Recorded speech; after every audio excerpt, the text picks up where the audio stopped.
আজ 11ই আগস্ট বিশ্বের বুকে বিশ্বত ভারতবর্ষের ইতিহাসে আজকে একটি গৌরবময় উজ্জ্বল দিন।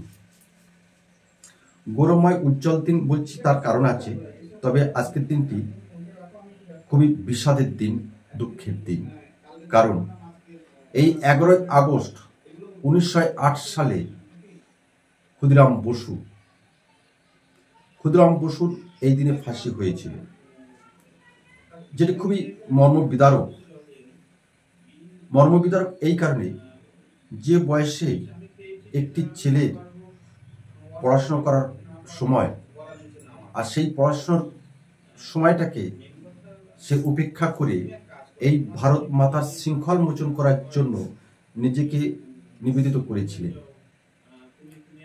আর নিবেদন করতে গিয়ে একাধিক ইংরেজ বিরোধী কাজে নিজেকে জড়িয়ে ফেলে।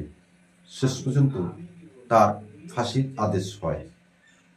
আর সেই ফাঁসির দিনে ক্ষুদিরাম বসু ফাঁসির ঠিক প্রাক মুহূর্তে ম্যাজিস্ট্রেট সাহেব তার কাছে জিজ্ঞাসা করেছিল তার শেষ আকাঙ্ক্ষা বা ইচ্ছা কি। আমরা যতটুকু জেনেছি সেই ভিত্তিতে আমরা আজকে সেটা বলবো যে ক্ষুদিরাম বসুর শেষ ইচ্ছাটি কি ছিল। আমরা যেটা জেনেছি সেই জানাটা হয়তো সত্য না হতে পারে, তবে আমাদের জানাটা আমরা শেয়ার করছি কেবলমাত্র।